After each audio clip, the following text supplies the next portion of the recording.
Now, let's take a look at this moment. There's you today, and there's you as an infant. Now, you remember, in all the previous lessons, we point out the conscious mind is the intellectual mind.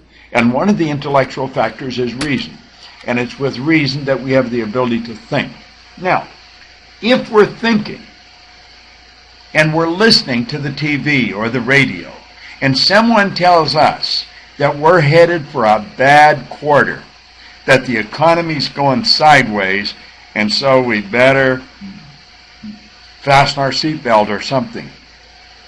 Think of what they're saying. Think of who's saying it. It's a broadcaster that's reading something that someone gave to him. Are you going to let a broadcaster narrating a message that someone else wrote dictate what the economy is going to be like for you? I don't think so. However, if we're not thinking, that's what happens. We go into a tailspin for the next quarter. And that's the way most people live. In fact, 90-some% of the population live that way. Why? Because of their paradigm. Now, you and I have the ability to reject that information. We can just say, go away. We can reject it. But you see, in your little life, you couldn't do that. That information flows right in. Now, let's back it up. Let's go back here for a moment. When that information comes at us, if we're thinking, we remember that the thinking mind is the conscious mind, and the conscious mind has the ability to accept or reject information. But when you were a little guy, you did not have that opportunity. See, your subconscious mind was wide open in your little life. So whatever was going on around you, through repetition, just become planted in your mind. Now that's how your self-image was formed. That's how my self-image was formed. The image that we have of ourselves isn't something that we consciously and deliberately build. It's something that we inherit. We inherit the image of ourselves from the people that have gone before us. It's called genetic conditioning. It's why you look like your relatives. And then, of course, it's based on the environment you're in. Now, if you were raised in a welfare area, you think you were going to grow up with an idea of prosperity and abundance in your conscious mind and your subconscious mind? No, not on a chance. You grow up with the ideas in your subconscious mind that turn into a paradigm by listening to the same stuff over and over and over and over and over every day. Now, you know the paradigm's formed, and the paradigm controls our life to an enormous degree. How do we change that paradigm? Well, we change it through repetition. Why is repetition necessary when changing a paradigm? Well, let's think about it for a moment. Here's a graphic illustration that you can use or you can show to someone else. The white line represents the sound of a CD or a DVD playing. Okay? The red line represents you listening to the sound of a CD playing. Now, you remember in a previous lesson where you probably heard me say there's a big difference between listening and hearing. You hear with your ears, with your sensory factor. You listen with your emotion.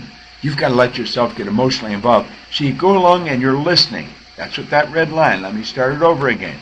The red line represents you listening, and then bingo, an idea hits and off you go on a thought trip. Now, take a look here. You see, watch the cursor. See it moving around here? The sound is still playing, but you're not listening to it. No, you're up here on a thought frequency. The yellow line represents you thinking about an idea. Back it up and look again. You move up onto a thought frequency. You're not on the frequency where the sound of this is. You hear it, but you're not listening to it. And there you go. Now you're thinking about that idea. And then you come back down and you start to listen again. And you go along and bingo, another idea strikes your consciousness and off you go on a thought trip.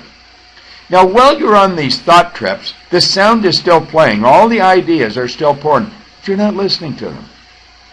You hear them because you're in the vicinity of the sound, but you're not listening. You've got to listen. You've got to keep your subconscious mind wide open. Now here's what you really want to grasp. If you go back to when you were a child, the little light, there you see the subconscious mind wide open. See this idea? When it hits, that's the idea going in your subconscious mind once. Just once. You've got to listen to this same CD over and over and over and over again. You know, that's why this company exists.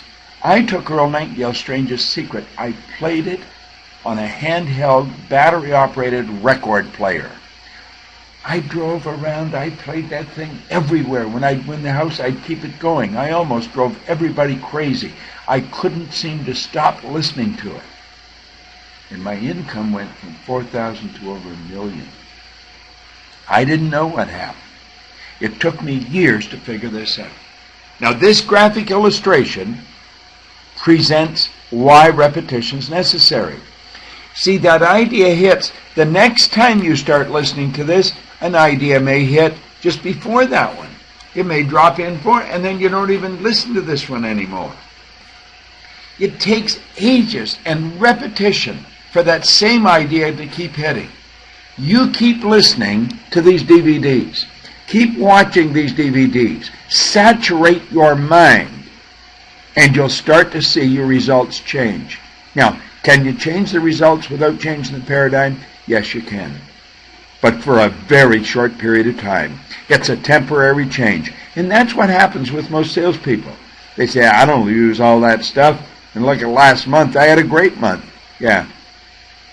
But then this month, they're right back to where they were again. And people do this year in, year out. They do it their entire life.